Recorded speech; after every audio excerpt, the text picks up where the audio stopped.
que son muy cercanos a las etapas electorales. Caso concreto, el Estado de México, que tiene un endeudamiento el año pasado de 8,000 millones y que pudiera ascender a 10,000 millones más que estaría solicitando el gobernador para acompañar las estrategias de la Cuarta Transformación respecto a conectividad y vialidades en relación al aeropuerto Felipe Ángeles. La situación es de que la deuda estaría ascendiendo a 68,000 millones.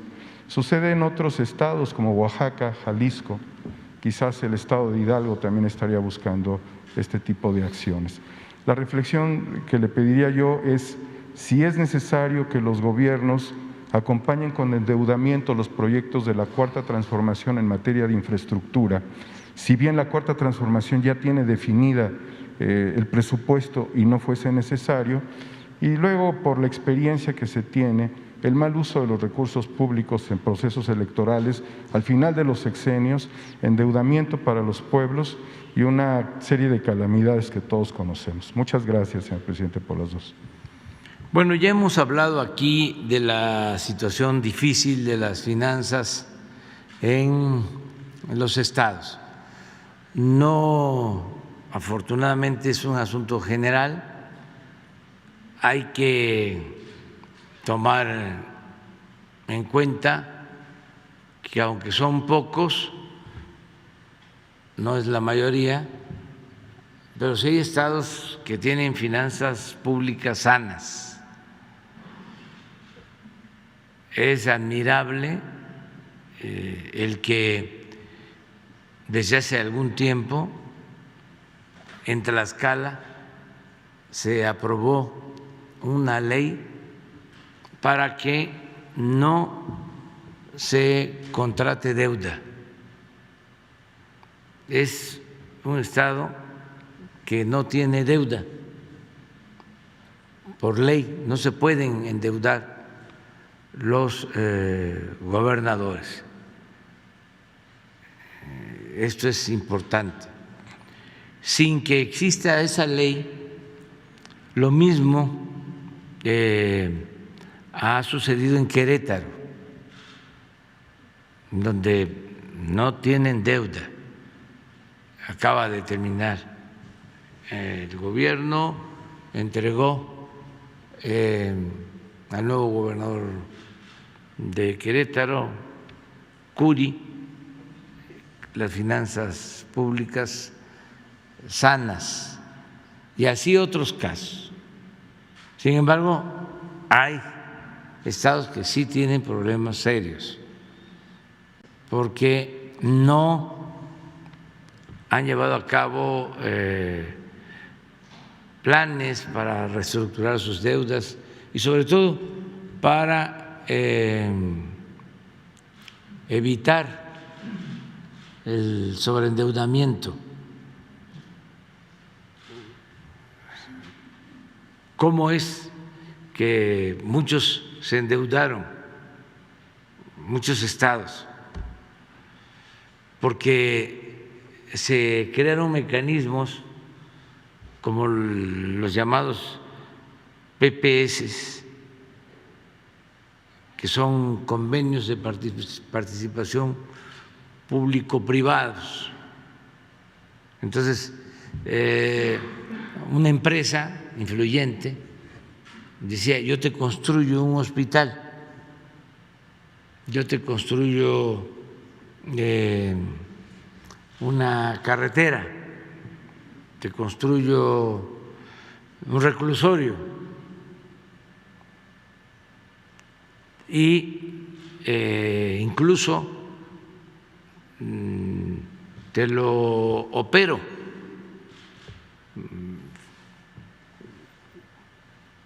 Llegaron a privatizar pues las funciones que corresponden al Estado, al gobierno.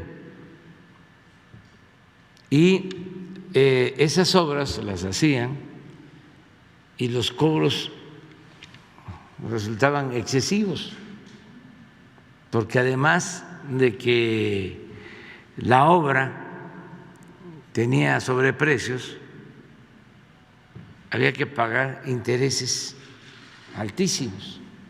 Hay hospitales que para 125, 150 camas que los están cobrando en 7, 8 mil millones de pesos. En el caso del Estado de México, por ejemplo, el hospital de Zumpango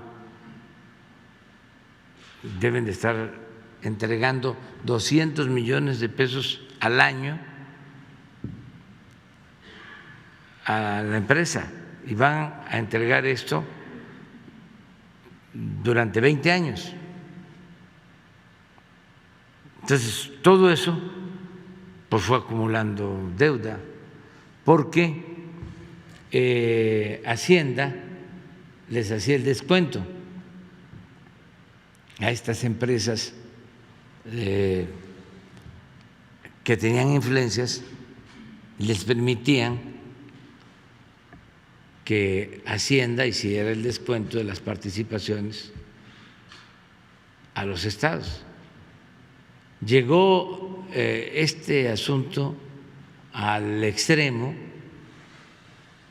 de que se aprobó una ley para que los estados, mejor dicho, los gobernadores, antes de salir tuviesen que pagar todas sus deudas de corto plazo. Si no, caían en ilegalidad. Entonces, ¿qué sucede? De que para pagar las deudas de corto plazo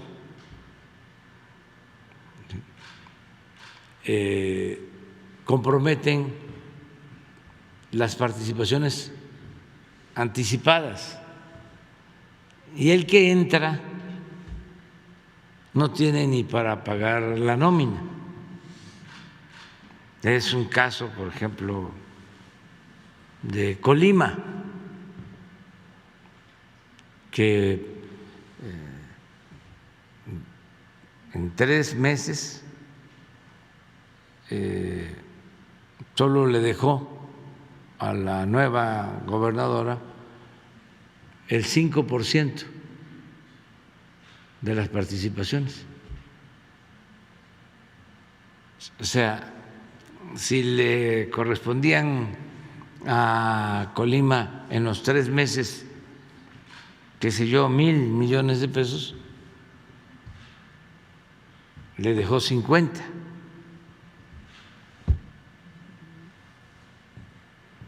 Por eso hemos tenido que ayudar, sobre todo para el pago de nóminas.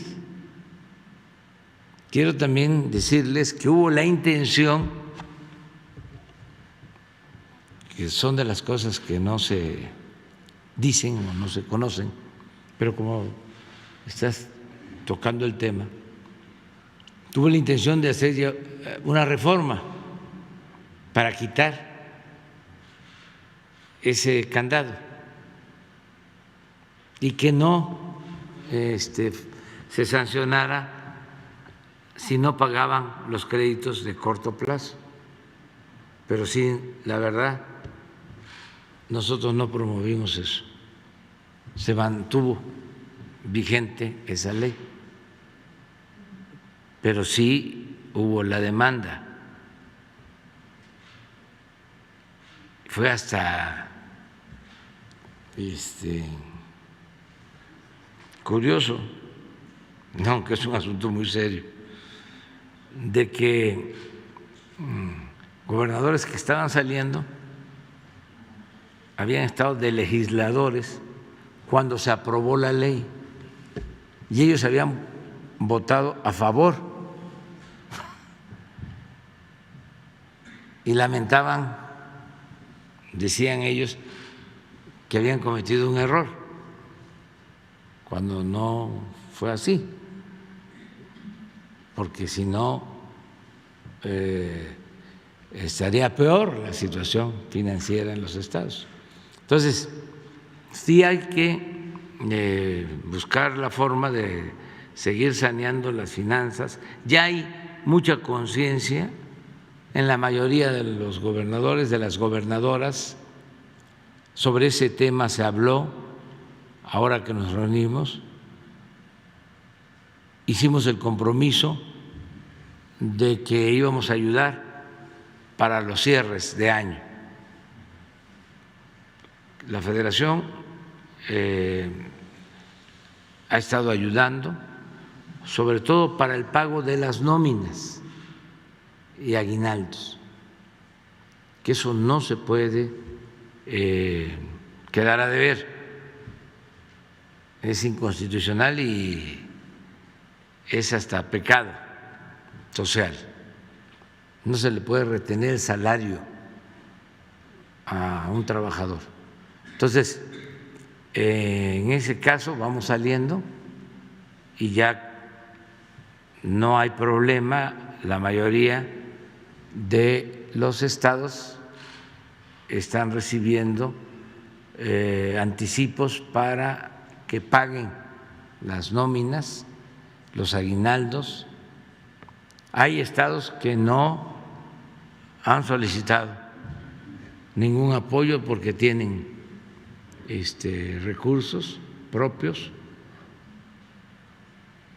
y se les está recomendando, y ellos están muy conscientes, están llevando a cabo planes de austeridad, están en los gobiernos estatales reduciendo sueldos. Los apoyo a los gobernadores porque no es fácil. Hay gobernadores, y tengo información, no estoy hablando al tanteo, que quieren que los diputados locales ganen menos y se les rebelan los diputados y no pueden llevar a cabo planes de austeridad. Y ahí se reúnen, y esto es muy lamentable, de todos los partidos. O sea, se pelean para otras cosas, ¿no? Supuestamente hay diferencias de fondo en lo programático, en principios, en lo ideológico, pero cuando se trata de defender prebendas, ahí se unen. Afortunadamente también, hay que decirlo, no es general, pero sí siguen presentándose estos casos. Me acaba de informar un gobernador que quiso llevar a cabo un cambio, no pudo. No voy a mencionar. O sea, porque no tiene caso, pero sí saben bien a lo que me estoy refiriendo, tanto gobernadores como legisladores, como presidentes municipales, regidores. Ahora ya están más medidos. De todas maneras, siguen cobrando mucho y exigiendo moches para votar a favor, para aprobar las cuentas. Eso tiene que desaparecer. Yo celebro que en Guerrero se está avanzando mucho, es uno de los estados más pobres del país, y los regidores, no de todos los municipios, pero sí me consta que los de Acapulco, antes, no sé cómo esté ahora, ya no tarda y nos va a llegar el reporte, cobraban muchísimo,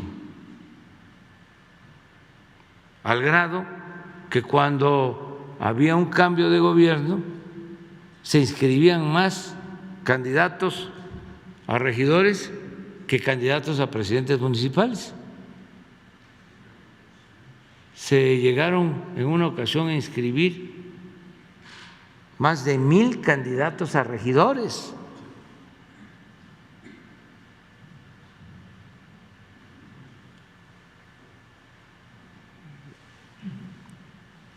Y no con el propósito de servir, o no todos con el propósito de servir, sino porque cobraban bastante y tenían además otras entradas, prestaciones,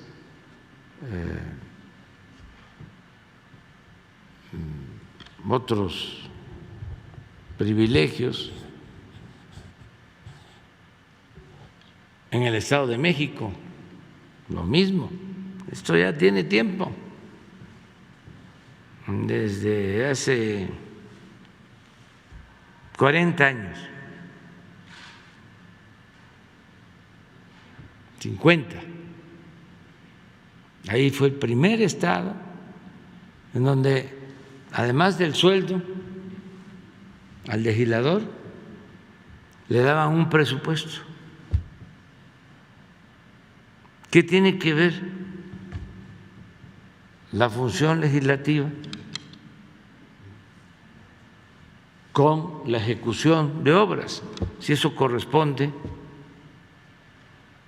al Poder Ejecutivo. Por eso es la división de poderes.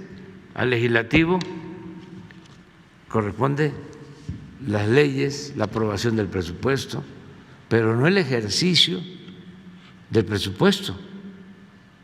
Eso es del Ejecutivo, el hacer las obras.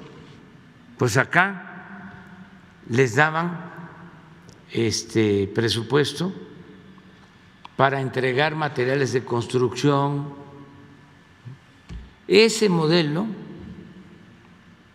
al final los trasladaron hace poco a lo federal, y de ahí surgieron los famosos moches, donde para obtener los votos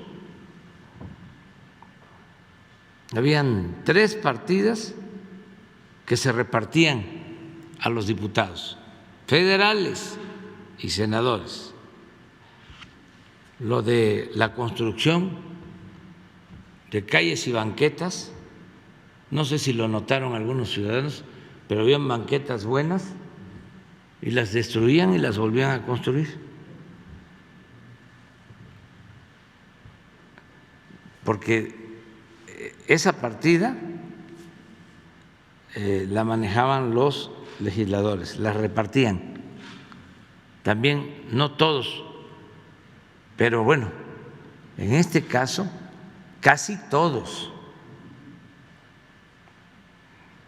Habían excepciones, pero la regla era que entregaban oficios de autorización, y un legislador no solo podía negociar ese oficio de autorización para banquetas y calles con su presidente municipal,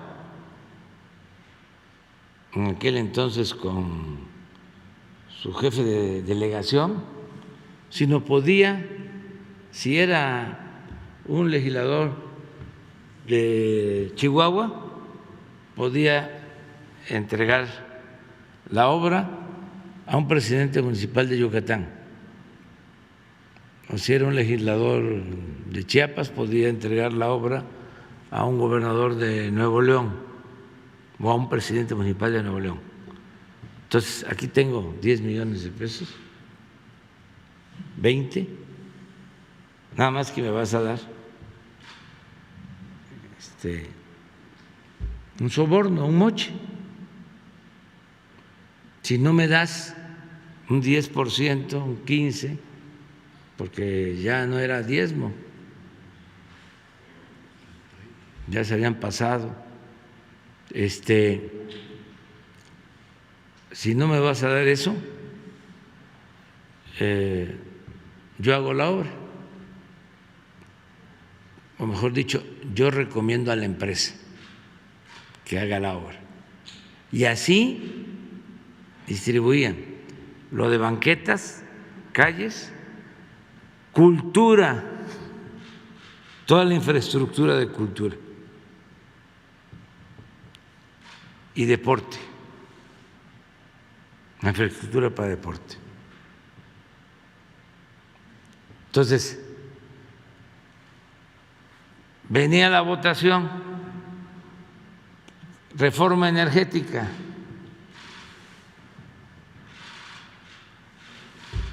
reforma fiscal. Los que estén por la afirmativa, que levanten la mano.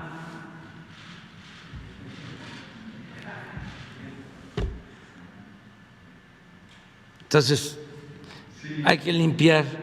¿No? Y señalar también que el doctor Adrián Encinas, en un proceso electoral pasado, se tuvo que enfrentar a todo un aparato en donde hasta camiones de traslado de valores hacían repartición de muchos de esos recursos para mover la llamada ola roja.